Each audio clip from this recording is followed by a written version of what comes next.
Abrégé du catéchisme de l'Église catholique, explication du credo, Créateur du ciel et de la terre, suite. La chute. Question 73. Comment comprendre la réalité du péché? Réponse. Dans l'histoire de l'homme, le péché est présent. Une telle réalité ne s'éclaire pleinement qu'à la lumière de la révélation divine et surtout à la lumière du Christ sauveur de tous, qui a fait surabonder la grâce là où le péché s'était multiplié. Question 74. Qu'est-ce que la chute des anges? Réponse.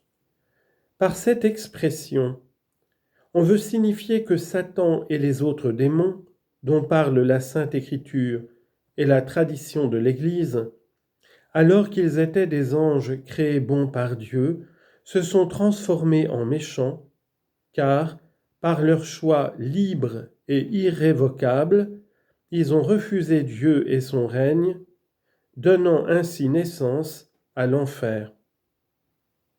Mais Dieu affirme dans le Christ sa victoire assurée sur le malin. Question 75. En quoi consiste le premier péché de l'homme? Réponse.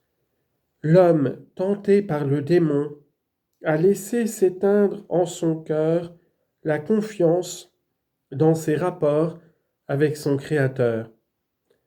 En lui désobéissant, il a voulu devenir comme Dieu, sans Dieu et non selon Dieu.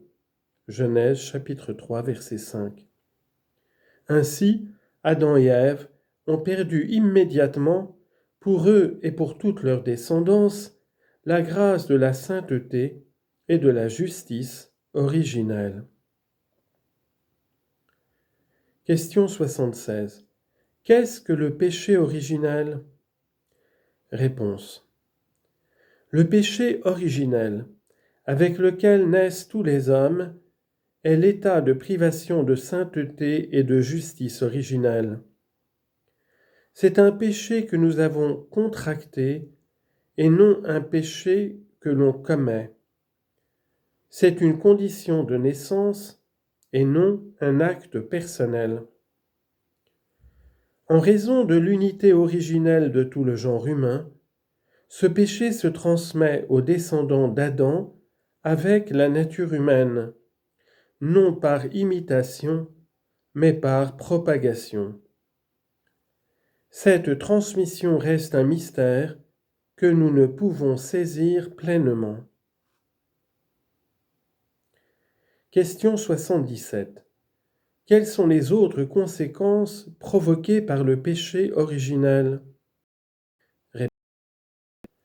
Par la suite du péché originel, la nature humaine, sans être entièrement corrompue, est blessée dans ses forces naturelles, soumise à l'ignorance, à la souffrance, au pouvoir de la mort.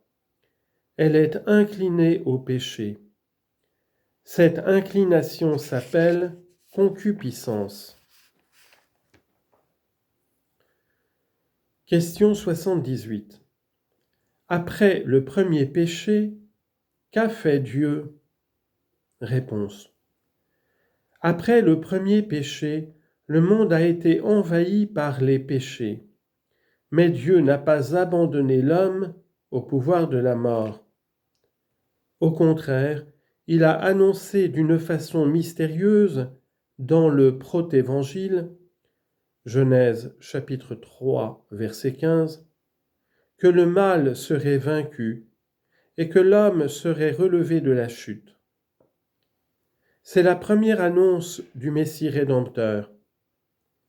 C'est pourquoi on ira jusqu'à qualifier la chute d'heureuse faute, en latin felix culpa, car elle a mérité un si grand Rédempteur. Confère l'Exultet, l'hymne de la liturgie de la veillée pascale.